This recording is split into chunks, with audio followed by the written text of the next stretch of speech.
Hi, I'm Miyagi, a top 500 cycle main, and the first mechanic I'd like to talk about is the order of cards you place. So here I'm using Expo Cycle against the Golem player, and I happen to place my Tesla at the same time as they go Golem. Now even if this didn't happen, the first card I would have placed was the Tesla anyway, and you'll see why that was in a second. The next, it's really important to keep your Tesla as healthy as possible, so I have to use either the Skeletons or the E-Spirit for the E-Drag. I chose to sacrifice the E-Spirit because the Skeletons have a lot more potential to do more damage to the Golem than the E-Spirit. So after that I have to cycle my Skeletons to get to my Archers, because the Archers are really important to have enough DPS to defend this push.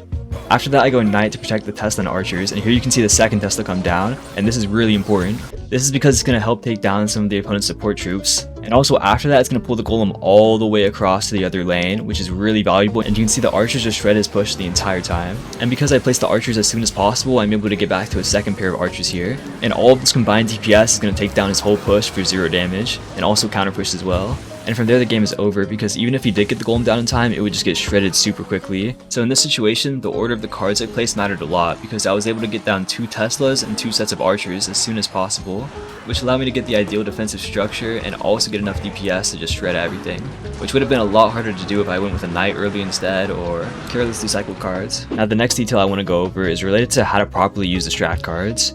Now a common situation, right, is that you will have a card coming towards your tower, and to defend it you'll do something like place a card near the center.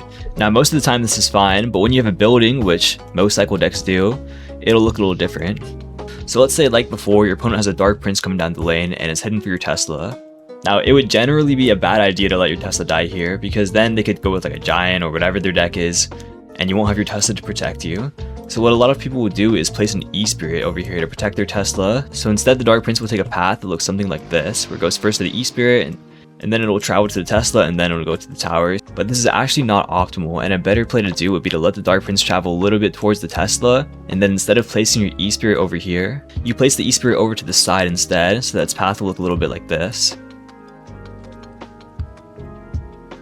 Now I'll put a little demonstration on the screen so you can see what this looks like, but the core thing you need to realize here that a lot of people get wrong is that you don't want to drag troops to the center. Instead, what you really want to be trying to do is make your opponent's troops take the longest path possible towards your tower. And the added benefit here is that your opponent's troop will also take longer to reach your building, so that'll be protected better as well. And now I'll show some examples where this is applied in game. So here I'm up against Sparky, and you can see the exact situation I just explained. I have a Tesla out focused on the Sparky, and his mini P.E.K.K.A is coming down, so I let the mini P.E.K.K.A walk up and then Skeletons all the way to the side, and you can see it also avoids the Wizard at the same time. Now this keeps my Tesla super safe since the mini P.E.K.K.A is way far away, which helped me close out this game. This idea was also shown in the last example against Golem.